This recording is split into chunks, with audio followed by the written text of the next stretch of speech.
Hola a todos. Hola a todos y bienvenidos una vez más a nuestro canal. El día de hoy vamos a darte un pequeño resumen visual de la tragedia Edipo Rey, escrita por Sófocles hace un montón de siglos y que corresponde a la primera de las obras de su ciclo tebano. La verdad es que es muy breve, pero si no tuviste tiempo de leerla o la dejaste para el final, aquí te vamos a explicar de qué trata y por qué es tan importante conocer su historia. Seguramente ya alguna vez hayas oído hablar de este tal Edipo y de su muy horrible destino. Y esta tragedia de la que nos vamos a ocupar el día de hoy nos narra precisamente cómo fue que este pobre hombre se enteró de que toda su vida había sido un fiasco y cómo difícilmente a alguien más podría irle peor en la vida que a él. Edipo es el rey de Tebas, una antigua ciudad griega, y es el rey porque el anterior había muerto en circunstancias extrañas para todos, y porque en su juventud había matado heroicamente a una fea bestia hambrienta que asolaba el lugar, por lo que todos los ciudadanos lo celebraron como un gran hombre y le dieron la corona sin pensarlo mucho más.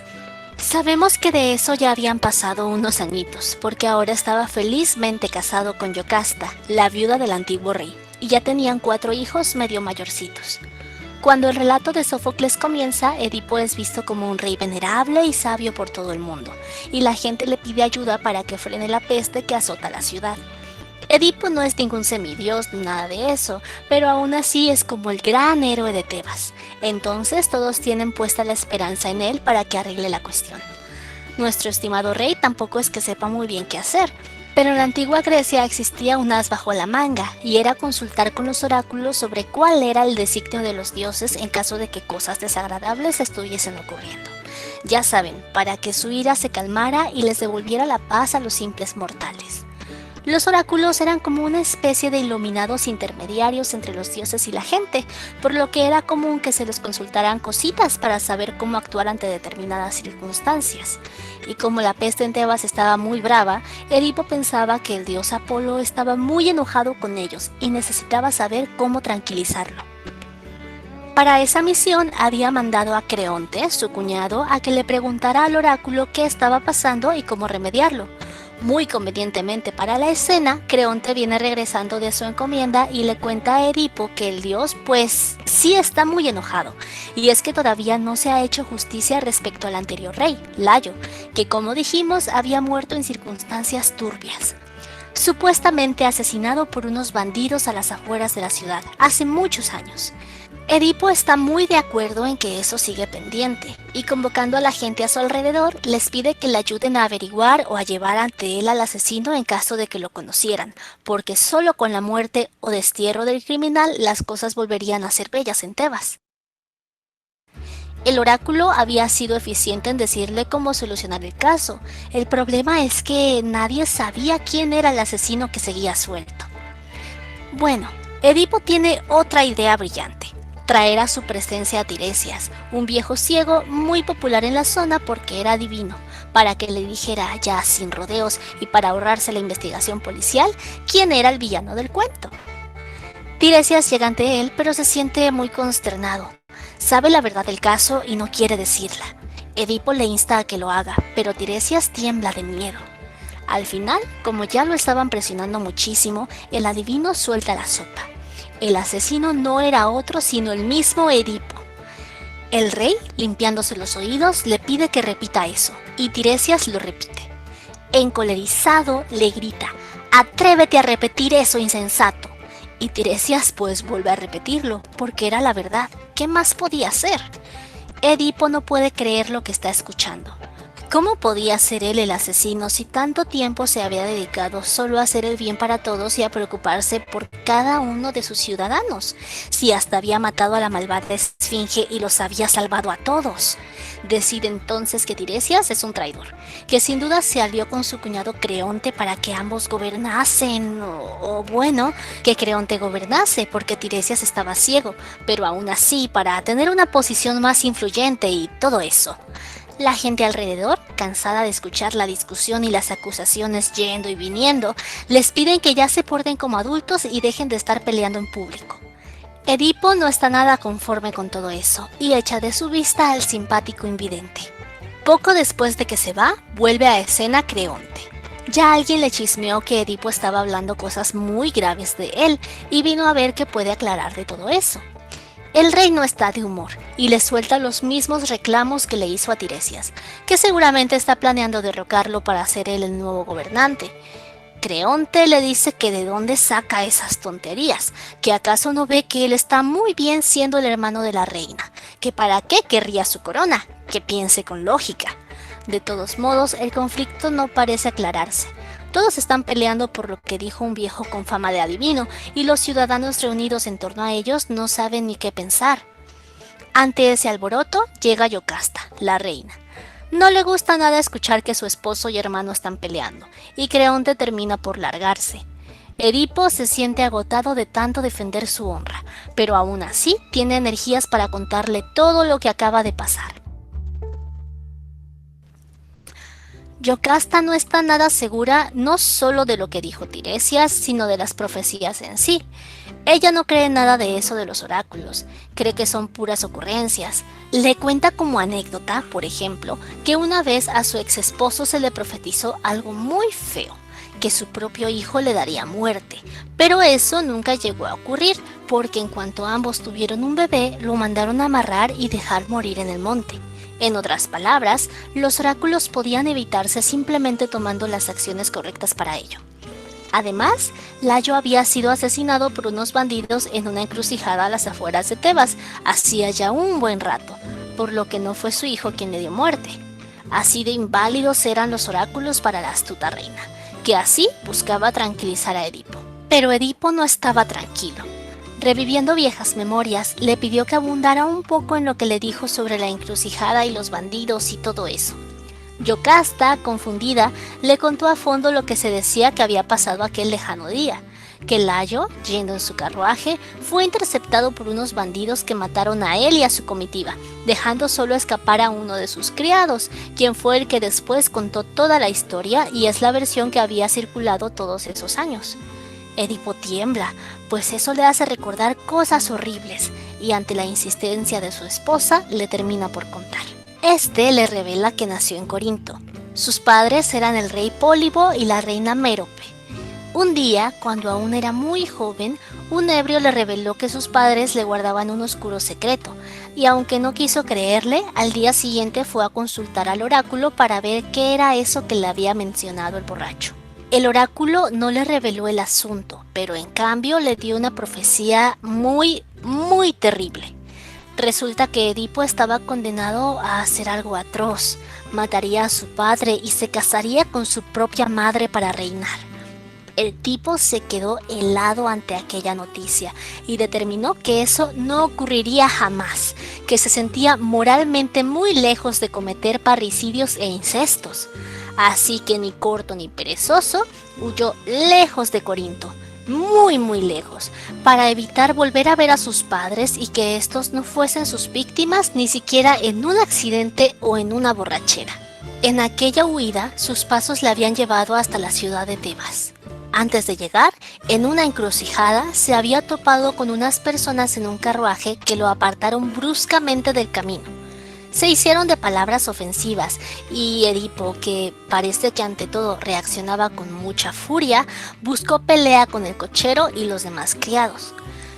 Recordaba también que un distinguido hombre de cabellos canos, como el descrito por Yocasta, había salido del carro a enfrentarlo, pero Edipo, tomando un bastón, le dio de tal forma en la cabeza que cayó muerto ahí mismo. Al darse cuenta de que se le había ido la mano con el pobre viejo desconocido, trató de enmendar su error, matando al resto de los criados, a la usanza antigua. Nunca hay que dejar testigos. Pero claro, uno de ellos había escapado y Edipo no le pudo dar alcance. Decidido a olvidar el incidente de la encrucijada, había continuado su camino hasta llegar a Tebas, que no solo ya no tenía rey, sino que estaba siendo atacado por la monstruosa esfinge. El resto de la historia ya la conocemos. Él, muy valientemente, la venció y fue aclamado como nuevo rey. Así que Edipo, aún tembloroso, le pregunta a su esposa si ese famoso criado que había escapado aún estaba vivo para recordar la escena.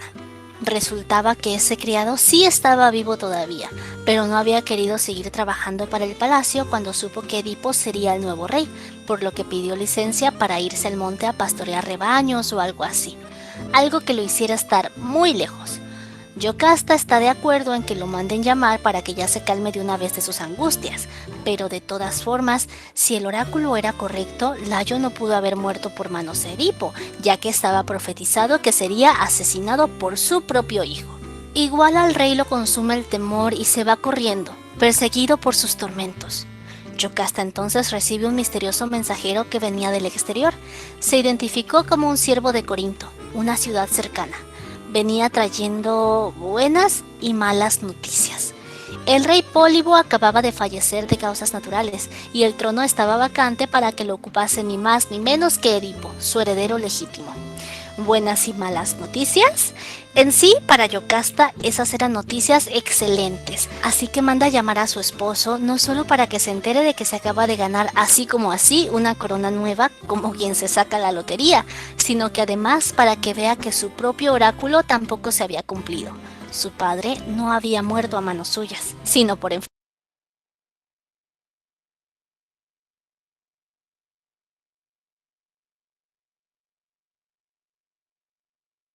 enfermedad. Edipo se alivia mucho cuando escucha todo eso y hasta se ríe de sus antiguos temores, pero el mensajero está algo confundido. No sabe exactamente ni qué celebran ni a qué le temen, ni por qué todo ese alboroto y por qué les ocupa más pensar en un oráculo raro que en alegrarse de que ya van a ser reyes de otra ciudad más. Edipo le cuenta por qué se alejó de Corinto y el mensajero le dice: de todas formas, ¿de qué te preocupabas? Pólibo ni siquiera era tu papá. Edipo le pide que le cuente más sobre eso. Plot twist, el mensajero no solamente conoce que era adoptado, sino que él mismo fue quien se los dio a los reyes cuando era tan solo un bebé, para que lo cuidaran como un hijo suyo. Edipo le pide que no deje de hablar. Resultaba que cuando sus verdaderos padres lo abandonaron en el monte, el pastor al que le encomendaron esa tarea se apiadó mucho del pobre bebé, al que habían esposado de los pies y topándose ese día con el mensajero, prefirió entregárselo para que lo cuidara en vez de dejarlo morir de hambre ahí solo. Y bueno, ese mensajero se lo llevó a Pólibo y Mérope para que lo adoptasen, ya que la pareja no tenía hijos ni herederos. Yocasta de pronto se siente mareada y se va huyendo de ahí súper alterada. Esa información es demasiado para ella. Edipo, por su parte, no entiende nada. Está muy confundido y no sabe qué pensar sobre sus orígenes. Creyendo que Yocasta ahora lo rechazaba por darse cuenta de que venía de un linaje humilde y que no era hijo de los reyes de Corinto, pide enérgicamente que traigan al pastor ese, que convenientemente para el relato también seguía vivo. Bueno, al igual que a todos los demás, también lo traen para que hable todo lo que sabe. Cuando llega al escenario, no quiere conversar mucho, pero el mensajero que seguía ahí presente le hace recordar aquel día en el que él le entregó un bebé atado por los pies para que lo salvara de la muerte. Sí, el anciano pastor lo recuerda muy bien. No tiene más remedio que hablar. Lo que ya todos intuíamos, solo Edipo no, que el pobre desgraciado es en efecto aquel pobre bebé al que Layo y Yocasta mandaron a abandonar en el bosque temiendo al oráculo. Sí, eso quiere decir que Edipo finalmente terminó por volver a Tebas nomás a matar a su padre y a casarse con su propia madre, sin saber nada en absoluto, porque del destino de los dioses griegos nadie puede escapar. Edipo, horrorizado, entiende que había estado conviviendo por largos años con la mujer que lo engendró y, por cierto, que ya habían tenido tiempo para tener 4 hijos en común. Hijos que eran a su vez sus medio hermanos. No hay que describir mucho lo horrorizado que se siente Edipo. Es un parricida, es un incestuoso y encima de todo, él es la causa de que Tebas está sucumbiendo ante la plaga. Es él el que debe morir o ser desterrado. Oye, jugador 1, ¿crees estar listo para esto? Únete a Valorant y juega como uno de los agentes de todo el mundo. mezclando disparos en primera persona, poderes sobrenaturales y cientos de estrategias para construir un poderoso equipo y arrasar a tus oponentes en un juego de disparos estratégicos sin... Todos los que están alrededor lamentan la suerte de este pobre hombrecillo al que la desgracia le cayó encima brutalmente, pero igual están de acuerdo en que pues sí, debe morir, porque es lo que exigen los dioses. Ganas no le faltan a Edipo. Se entera de que, fuera de escena, Yocasta se ha suicidado porque se sentía muy mal de haber tenido hijos con su propio hijo y esas cosas. Se ha ahorcado con sus propias trenzas. Edipo acaba de perder a su mamá y a su esposa al 2 por 1. Desconsolado, encuentra el cadáver y sin pensarlo mucho le arranca del vestido 2 broches puntiagudos y con ellos se empieza a sacar los ojos. Porque, ¿qué otra cosa podía hacer ya? No quiere seguir viendo nada de los horrores que ha causado él mismo. Enloquecido y deshojado, de algún modo sale del palacio nuevamente para toparse con todos que lo estaban esperando para ver en qué iba a concluir todo aquello. Edipo pide que lo dejen autodesterrarse de Tebas. Creonte, que estaba allí, le dice algo así como: ya ves que no era yo el asesino, te dije. Pero Edipo no está ya para recriminaciones, ni para explicaciones, ni para nada, y quiere irse en ese mismo momento. Le pide a Creonte que cuide de sus 2 hijas adolescentes, Antígona e Ismene, que son quienes más le preocupan. Y pues aún tenía otros 2 hijos más, pero esos ya estaban mayorcitos y podían cuidarse por sí mismos. Creonte le promete que así será, y Edipo se va a tientas del lugar porque recordemos que ella no tiene ojos. Fin.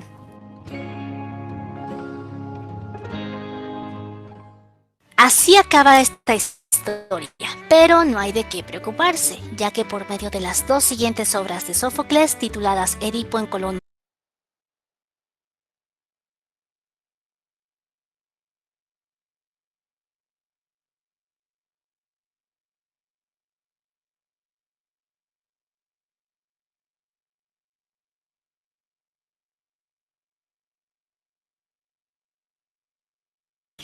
Muy buenos días, mis queridos alumnos. Muchas bendiciones a cada uno de ustedes esta mañana.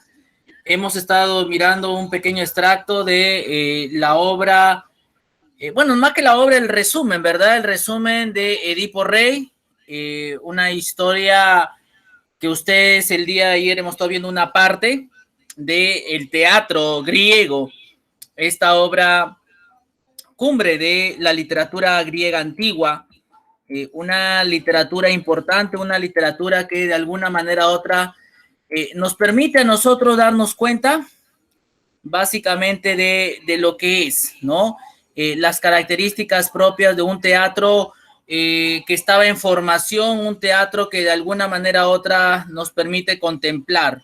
Hoy día vamos a ver la otra parte de lo que estábamos viendo ayer con respecto a Edipo y sus desventuras. Hemos querido en esta hora tratar de darles un resumen de lo que le pasa a Edipo, ¿verdad? Edipo sufre las consecuencias del destino que los dioses habían trazado. Él, sin saber, mata a su padre, sin saber, se casa con su madre Yocasta y procrea hijos a partir de allí.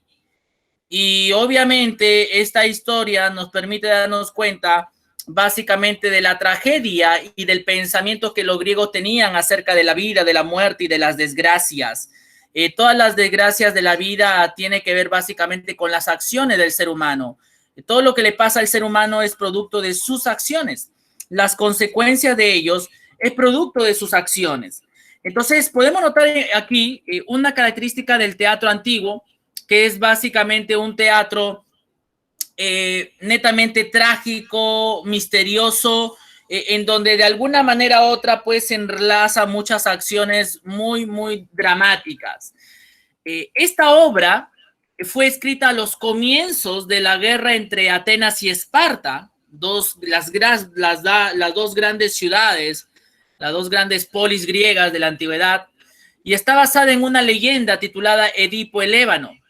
Esta tragedia constituye una verdadera obra maestra pues la farsa de sus acciones logra una catarsis, lo que nosotros ya habíamos estudiado las semanas pasadas, que era el desahogo emocional, que era el impacto que trae una escena para nosotros.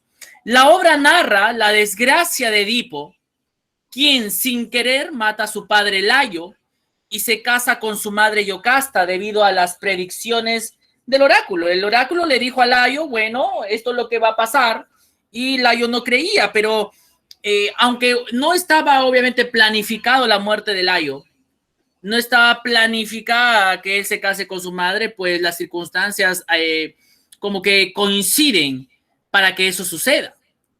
Y es ahí donde Edipo sufre las consecuencias. El argumento encierra una ironía trágica, pues Edipo se empecinaba en encontrar el culpable de la desgracia de la muerte del padre. O sea, alguien mató a Layo, pero antes de eso Layo y Yocasta habían abandonado a su hijo Edipo, así es que esto tenía que ver con las consecuencias de las acciones de los padres también, ¿ok? Entonces Edipo se hace rey y se casa con Yocasta, que enloquecida por el horror, por enterarse de la noticia, se suicida ahorcándose. Se suicida ahorcándose. Y al ver el cadáver de su madre, Edipo le arranca los broches de oro que sujetaban el manto y se arranca con él los ojos. Y pide ser desterrado para cumplir con lo pedido por el oráculo, ¿no? Entonces él se resigna a poder dejar que los dioses hagan su voluntad. Esto era lo que los dioses de alguna manera u otra habían establecido, ¿ok?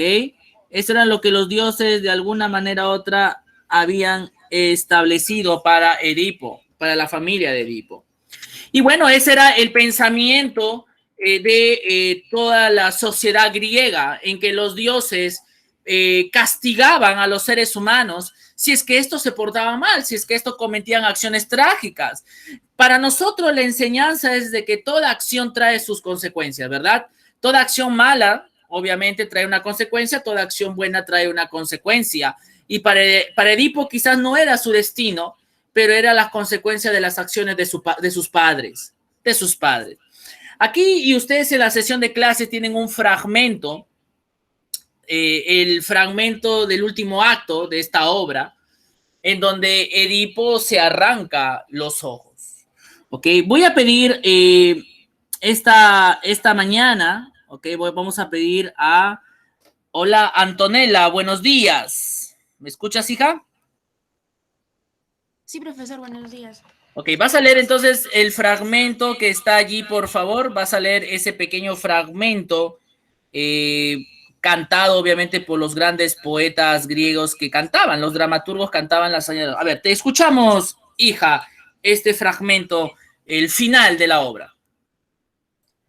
Pues bien, soy feliz, Creonte, y para esta atención que has tenido, que la divinidad te trae mejor que me trató a mí. Hijas mías, ¿dónde estáis? Acercaos, venid aquí a mis manos fraternales. Son ellas quienes, como lo veis, han privado de la luz los ojos, antes resplandecientes, del Padre que os dio la vida hace tiempo. Oh, hijas mías, yo no venía mejor, no discernía nada, y fui vuestro padre, fecundado el seno de donde yo mismo había sembrado. No puedo ya veros, pues lloro con vosotras, pensando en la dura vida que tendréis que vivir el resto de vuestros días en contacto con los hombres. ¿A qué asambleas de tebanos, a qué fiestas iréis sin que volváis al hogar con los ojos bañados de lágrimas, en vez de asistir a sus pompas sagradas? ¿Qué desgracia fatal, en efecto, a su padre ha fecundado a la que ha hecho nacer el mismo seno en el cual fue concebido? Tales son los oprobios que se reprochará. Y entonces, ¿quién os desposará? Nadie, nadie. Oh, hijas mías, inevitablemente tendréis que languidecer en la esterilidad y la soledad. Muy bien, muchas gracias, hija, por esta parte. Bueno, Edipo estaba preocupado. Esta es la escena donde se despide de sus hijas antes de que él se vaya al destierro. Estaba muy preocupado porque obviamente sus hijas, bueno, la sociedad se iban a enterar de todo esto. O sea, la sociedad griega en la cual él instruía, se iban a enterar de esta desgracia y nadie querría casarse con las hijas de Edipo porque ya tenían la mala suerte, la maldición de los dioses. Esa era la concepción de los griegos. Eso era la concepción. Entonces, en este texto teatral, en este monólogo, se le llama monólogo, ya poco a poco vamos a aprender algunas técnicas y términos. En este monólogo, en donde Edipo habla solo consigo mismo, reflexiona consigo mismo, pero a la vez se comunica con su hija y con Creonte, su cuñado, que les encarga a Creonte sus hijas para que las cuide, las trate bien. Y Edipo estaba muy preocupado, ¿no? Dice, qué desgracia fatal.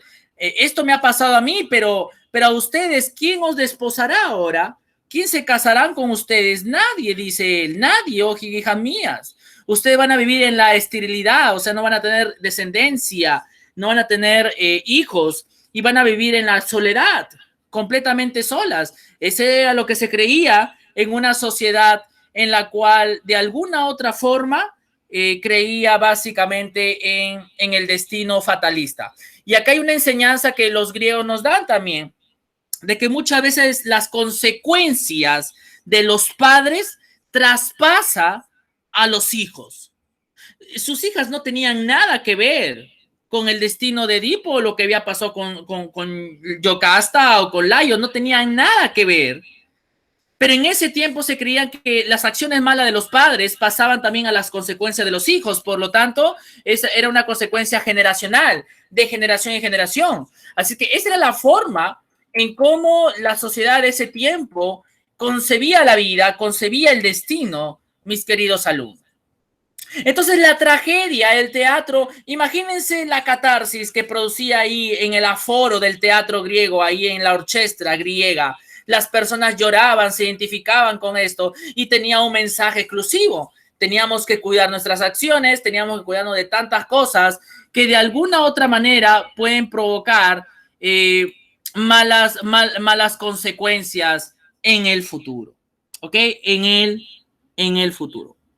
Ok, chicos, espero que esta mañana nosotros hayamos captado la idea. Vamos a terminar de ver lo que estábamos pactando el día de ayer sobre esta gran obra del teatro griego, que es la gran obra de Sófocles. Sófocles, al escribir esta obra de Edipo Rey, estaba pensando básicamente en su sociedad, que sea una sociedad que piense antes de actuar. Que piense antes de actuar. Y hemos querido leer un fragmento, y este fragmento pues se actuaba en el teatro. Y ustedes pueden ver aquí en la pantalla, ustedes pueden observar algunos elementos propios del teatro, ¿no es cierto? Un teatro ambientizado, escenificado. Si se dan cuenta, solamente toda la obra teatral se desarrolla en un solo lugar. Esa era la característica de los griegos, que no hay que ambientar tanto para representar una escena. Por lo general ponían, como habíamos dicho en la parte del proscenio, la estatua del dios Dionisio, porque a él se le adoraba y a él se rendía el culto a través de la obra trágica o cómica. Podemos ver el vestuario, podemos ver las indumentarias. Claro, en ese tiempo no habían actrices todavía. Este es un teatro actual que representa una historia griega. Vamos a seguir viendo entonces la obra Edipo Rey, en donde no solamente vemos la parte actoral, vemos también la parte de la danza, el coro, todo lo que compone esta gran obra maestra del teatro antiguo en Grecia, Edipo Rey.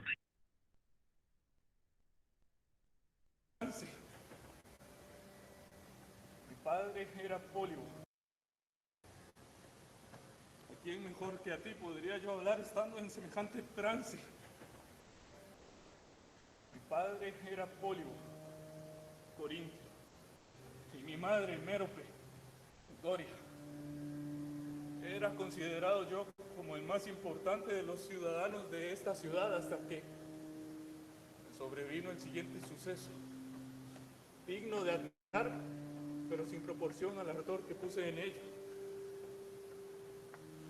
En un banquete, un hombre ebrio dice, en plena borrachera, que yo no era hijo de mi padre. Yo, disgustado, a duras penas me pude contener y al siguiente les pregunté a mi padre y a mi madre, quienes tomaron muy mal la injuria. Yo me alegré con su respuesta, pero la ofensa me atormentaba, pues me había calado hondo. Sin que mis padres lo supieran, me dirigí a Delfos. Y Apolo me despidió sin responderle lo que le pregunté. Pero me anunció, infortunado de mí, terribles calamidades, que me uniría a mi propia madre, que traería al mundo una descendencia insoportable de ver para los hombres y que asesinaría al padre que me había engendrado. Después de escuchar esto, huí de Corinto hacia donde nunca viera cumplirse tan atroces y funestos oráculos. En mi caminar llegué a este lugar donde dices que murió el rey. Y a ti, mujer, te revelaré la verdad. Estando cerca de ese triple camino, un heraldo y un hombre como el que describes, montado sobre un caballo, sobre un carro tirado por un potro, me salieron al encuentro. El conductor y sus acompañantes intentaron arrojarme violentamente fuera del camino. Movido por los ataqué. Cuando el anciano vio que me aproximaba, él también me atacó y lo pagó caro. Pues de inmediato lo maté. También maté a los acompañantes. Si alguna conexión hay entre Layo y este extranjero, ¿quién hay en este momento más infortunado que yo? ¿Quién más odiado por los dioses cuando un ciudadano pueden recibirlo en su propia casa y deben arrojarlo de sus hogares? Y nadie sino yo fue quien profirió contra mí tales maldiciones. Mancillo el lecho del muerto con mis propias manos, las mismas con las que lo maté. ¿No soy yo acaso un completo impuro, un canalla? Si debo salir desterrado, no me será posible volver a mi tierra por miedo a verme forzado a unirme a mi propia madre y a matar a Pólibo, que me crió y me engendró. No tendría razón quien juzgue que tal destino me fue impuesto por una cruel divinidad. Que no vea yo tal día, no que desaparezca de entre los mortales antes de que semejante deshonor y desgracia caigan sobre mí. Señor, esto parece motivo de temor, pero hasta no conocer todo de boca de quien estaba presente, ten esperanza. En verdad, esta es la única esperanza que tengo, aguardar al pastor. Y cuando él aparezca, ¿qué esperas que suceda? Te lo diré. Si dice lo mismo que tú, que unos ladrones lo habían asesinado, estaré a salvo de esta calamidad. Pero si dice que fue un hombre que viajaba en solitario, está claro, el delito me es imputable. Ten por seguro que así se propagó la noticia y no le es posible ahora desmentirla, puesto que toda la ciudad la oyó, no solamente yo. Y si el pastor en algo se apartara del anterior relato, ni aún entonces mostrará que la muerte de Layo ocurrió según el oráculo, porque Apolo dijo expresamente que lo mataría un hijo mío. Sin embargo, aquel infeliz nunca lo pudo matar, sino que él mismo sucumbió antes. De modo que, en materia de adivinación, sigo dudando. Haces un juicio sensato. Pero no olvides enviar a traer al pastor.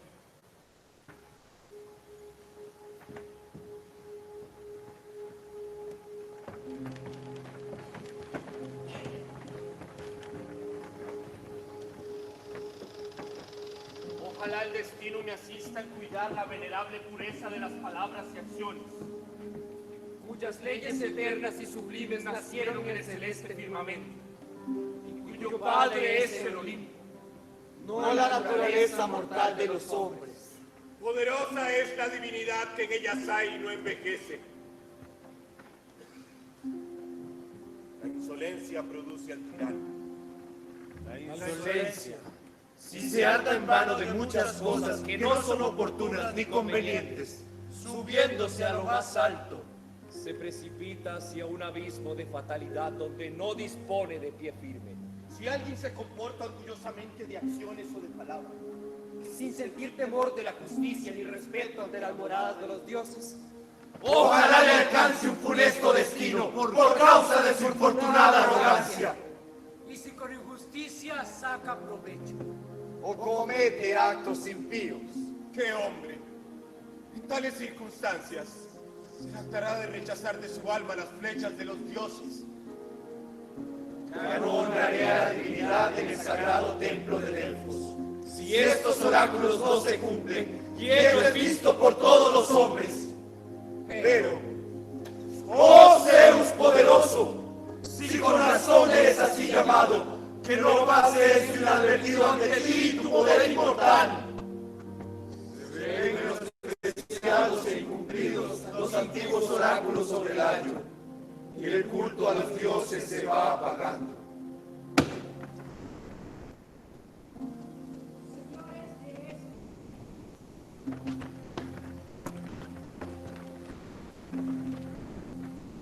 He decidido acercarme a los templos de los dioses con estas coronas y ofrendas de incienso, pues Edipo tiene demasiadas aflicciones y dudas en su corazón.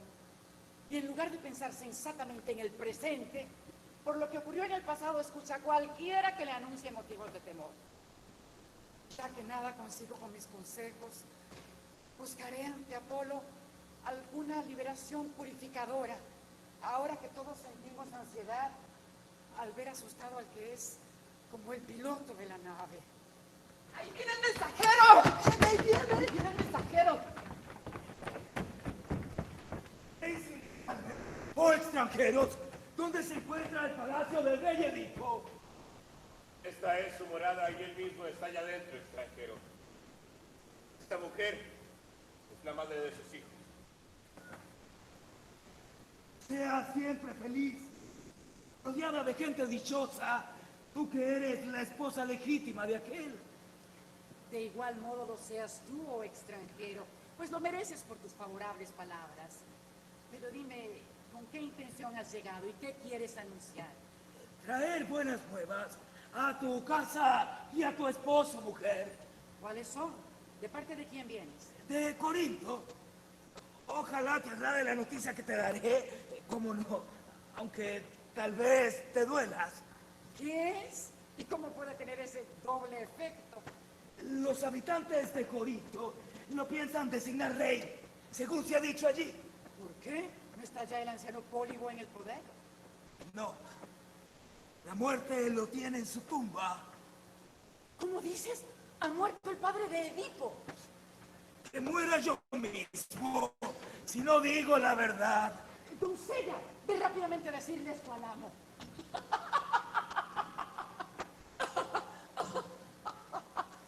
Oráculos de los dioses, ¿dónde están? Edipo huyó hace tiempo por temor de matar a este hombre y ahora él ha muerto por el azar y no a manos de aquel. No, Yocasta. Muy querida mujer, ¿por qué me has mandado venir aquí desde palacio? Escucha a este hombre y observa al oírle en que han quedado los respetables oráculos del dios. ¿Quién es este y qué me tienen que comunicar? Viene de Corinto para anunciar que tu padre Pólibo no está ya vivo, sino que ha muerto. ¿Cómo dices? Dímelo tú mismo, anciano. Si es preciso que yo te lo anuncie, entérate bien. Aquel ha muerto. ¿Acaso por obra de una emboscada o como resultado de una enfermedad? Un pequeño quebranto rinde los cuerpos ancianos. Enfermedad, ha muerto el desdichado, según parece. Y por tener ya muchos años. ¿Por qué, mujer, temer a los oráculos divinos o a los pájaros que claman en el cielo, según los cuales tenía yo que dar muerte a mi propio padre? Ahora está él muerto y oculto bajo tierra y yo estoy aquí sin haberlo tocado arma alguna. Solo si hubiera muerto de nostalgia por mí hubiera tenido yo alguna intervención. En cualquier caso, Pólibo yace en el Hades, llevándose consigo los oráculos divinos que mostraron no tener ya ningún valor. No te lo dije yo desde antes. Lo dijiste, pero yo me dejaba guiar por el miedo. No temas ya ningún oráculo. ¿Cómo no voy a temer al lecho de mi madre? ¿Y qué podría temer un hombre si quien manda es el azar de la fortuna y nada puede ser previsto con certeza? Lo mejor es vivir al azar según cada uno pueda. No sientas temor ante el matrimonio con tu madre, pues muchos son los mortales quienes en sueños se unieron a su madre, y aquel para quien esto nada significa, más fácilmente lleva su vida. Todo esto estaría bien dicho si no estuviera viva mi madre. Pero como lo está, no tengo más remedio que temer. Gran ayuda supone los funerales de tu padre. Grande, lo reconozco, pero aún siento temor por la que vive. ¿Cuál es la mujer por la que temen? Por Mérope, con la que vivía Pólibo. ¿Qué hay en ella que los induzca al temor? Un oráculo terrible, de origen divino. ¿Puedes aclararlo más? ¿O no es lícito que otro lo sepa? Sí, por cierto. Apolo afirmó hace tiempo que yo había de unirme con mi propia madre y derramar con mis manos la sangre de mi padre. Por este motivo habito desde hace años lejos de Corinto. Feliz, pero siempre es grato ver el semblante de los padres. ¿Acaso por temor a esto es que te desterraste de allí? Para no ser asesino de mi padre. Yo, entonces, no te he liberado de este recelo yo, Señor, que llegué lleno de buenas intenciones. Recibirás mi digno agradecimiento. Por eso he venido, y sobre todo para obtener algún beneficio cuando tú regreses a Corinto. Pero jamás iré con quienes me engendraron. Oh, hijo, ¿cómo se ve que no sabes lo que haces? Si por tal causa rehuyes volver a casa. ¿Cómo? Acláramelo, por los dioses. ¿Acaso temes cometer alguna infamia contra tus progenitores? Eso mismo. Ello me asusta constantemente. Entonces, nada debes de temer. ¿Cómo no, si soy hijo de esos padres? Porque Pólibo nada tenía que ver con tu linaje. ¿Qué dices? No me engendró Pólibo. Entonces, ¿en virtud de qué me llamaba hijo? Por haberte recibido como regalo. Entérate bien de mis manos. Y aunque me recibió así, de otras manos, logró amarme tanto. La falta de hijos lo llevó a él. ¿Y tú me habías comprado o encontrado cuando me entregaste a él? Encontré en las dos cosas faldas del Citerón. ¿Por qué recorrías esos lugares? Cuidaba pequeños rebaños monterraces. Eras pastor a sueldo. Fui tu salvador en aquel momento. ¿Qué mal me aquejaba cuando me tomaste en tus manos? Los tobillos se lo pueden decir mejor que yo. Yo los desaté, puesto que los tenías perforados. Terrible ultraje recibí todavía. Conservo las señales. Dime, por los dioses, quien quiera me lo ocasionó, mi madre o mi padre, dímelo. No lo sé. Quien te entregó a mí lo sabrá mejor que yo. Entonces no me encontraste por ti mismo, sino que me recibiste de otras manos. Fue otro quien te entregó a mí. ¿Quién? ¿Quién es? ¿Vive aún? No lo sé. Se dice que era servidor de la casa de Layo. El antiguo rey de esta tierra. Sí, era pastor de ese hombre. Puedo verlo. No sé. Vosotros que habitáis aquí, lo sabréis mejor. ¿Hay entre vosotros alguno que conozca a este pastor por haberlo visto aquí o en los campos?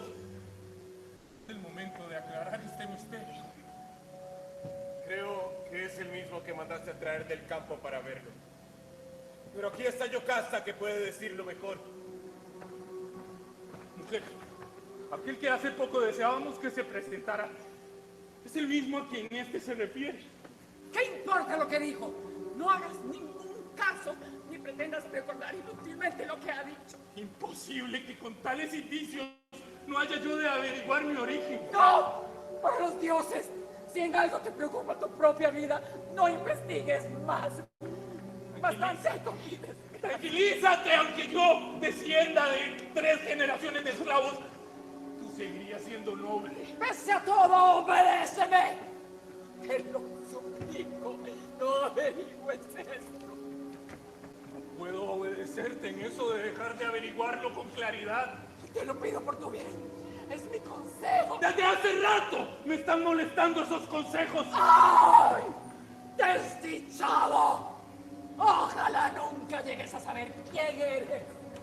¡Que alguien me traiga al pastor! Dejen que ésta se complazca en su poderoso linaje. ¡Ay! ¡Desdichado! Solo así podré llamarte en adelante.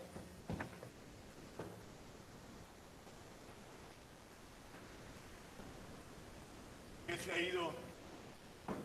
Esposa, Edipo, tan precipitadamente bajo el profundo peso de una desesperación. Temo que de este silencio. Muy bien, estamos viendo entonces todos los movimientos, la mímica. Muchos los griegos creían en la mímica. La mímica era una expresión importante del teatro, especialmente cuando quería representar. Eso se llama mímesis. Ellos están representando algo de lo que pasa en la realidad. Obviamente los griegos usaban mucho la mímesis, la mímica. Ellos creían de que el teatro era una representación de la realidad. En otras palabras, Edipo Rey es un bien reflejo de lo que pasa en la sociedad, de lo que pasa con el ser humano.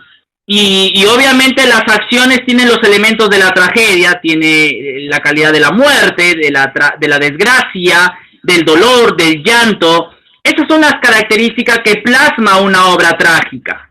Entonces nosotros esta mañana hemos querido un poquito ver acerca de Edipo Rey. La próxima semana vamos a estar viendo lo que es la tragedia comedia y vamos a pasar a otro proceso de la historia, porque obviamente la idea es de que nosotros estudiamos el género dramático por todo el proceso histórico de lo que significa del teatro antiguo hasta el teatro del día de hoy. Entonces la próxima semana vamos a seguir conociendo un poco más sobre el teatro en la historia y vamos a ver después de la antigüedad, vamos a ver el teatro medieval, cómo se desarrolló el teatro medieval y también qué característica tiene el teatro medieval. Vamos a estar trabajando eso las próximas semanas.